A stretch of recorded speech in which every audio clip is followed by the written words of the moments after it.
Apakah dunia saat ini takut pada Tiongkok?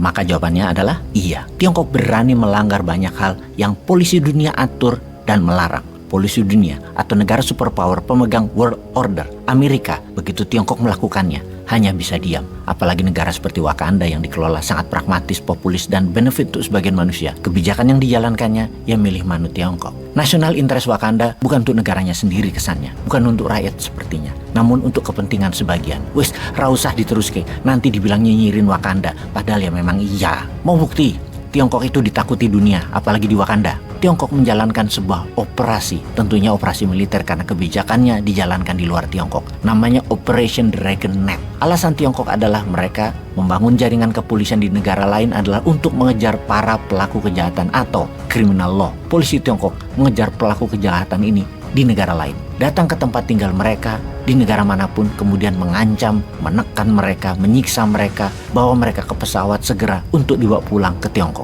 Untuk melaksanakan hal ini, Tiongkok membangun kantor polisi di negara orang, dan saat ini ada lebih 100 lokasi di 53 negara.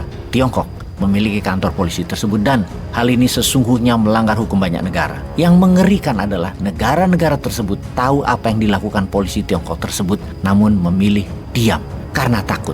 Atau negara tersebut melihat dari sisi yang lain, memang melanggar hukum antar negara, mengancam orang, menyiksa orang. Namun karena hal itu dianggap warga Tiongkok, ya banyak negara mendiamkan saja. Namun sesungguhnya hukum suatu negara berlaku di wilayahnya, mau itu warganya sendiri atau warga asing. Tapi karena melihat benefit, yaitu takut investasi Tiongkok berkurang, maka memilih harga diri negaranya dijual saja. Karena itu kita bisa pastikan bahwa kalimat dunia takut dengan Tiongkok adalah benar. Polisi itu dikategorikan penjaga keamanan nasional Tiongkok, dan apa yang mereka lakukan di negara orang tadi, mereka menjadi polisi atas warga Tiongkok di negara-negara tersebut.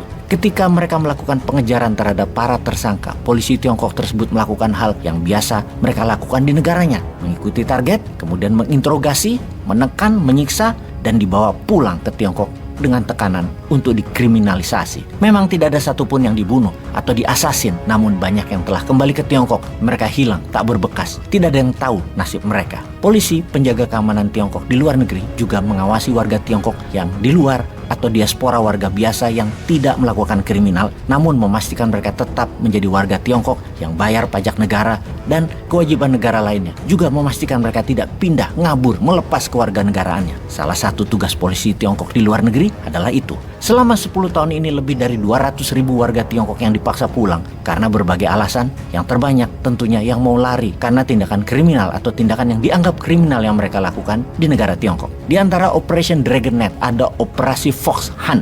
Yang ini khusus karena operasi ini adalah operasi menangkap lawan politik Xi Jinping. Fox Hunt lebih ke masalah politik. Kalau Dragon Net lebih global, difokuskan ke koruptor yang kabur dari Tiongkok dan orang kaya Tiongkok yang ngabur karena ingin keluar dari Tiongkok, juga penghindar pajak perusahaan dan pajak pribadi yang besar, alias itulah semua bagian dari Operation Dragon Net. Semua menyangkut national interest. Secara hukum internasional sesungguhnya Tiongkok tidak bisa melakukan apa yang mereka lakukan sekarang ini karena melanggar hukum wilayah sebuah negara. Tidak bisa hukum negara lain dipraktekkan di negara lainnya lagi dengan membawa kekuatan keamanan sendiri di negara lain. Ikuti sistem negara lain tersebut. Biarlah polisi lokal negara lain melakukannya, baru diberikan ke mereka. Sementara warga asing tersebut tidak melakukan tindakan kriminal di negara lain yang mereka tinggali, maka secara hukum tidak bisa dilakukan pemaksaan, penyiksaan terhadap mereka ala Tiongkok. Jadi Operation Dragon Net adalah melanggar hukum internasional, illegal. Hampir di seluruh negara Eropa ada pangkalan polisi Tiongkok tersebut, juga di Amerika Selatan, Afrika,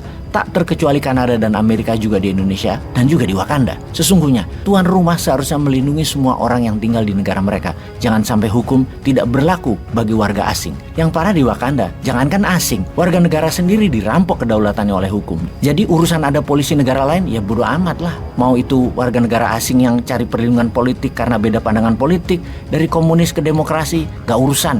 Mau itu pengungsi yang keluarganya disiksa di negara asing, polisi lokal ora urusan. Seakar polisi Tiongkok biarin aja, yang penting gua makan dan jabatan gua cepat dan cuan gua banyak. Yang anehnya ya, sekali lagi, kejadian ini terbanyak di Eropa. Warga Tiongkok yang gerah dengan tekanan politik banyak yang ngabur ke Eropa dan sudah ribuan yang dipaksa ditekan balik ke Tiongkok. Pelanggaran HAM terjadi di negara yang katanya menjunjung HAM. Eropa adalah benua yang mengajari HAM, yang misalnya berani memberikan sanksi kepada Rusia, namun tidak berani melakukan apapun terhadap Tiongkok. Diam saja atas ribuan pelanggaran HAM dan pelanggaran konstitusi lokal negara Eropa.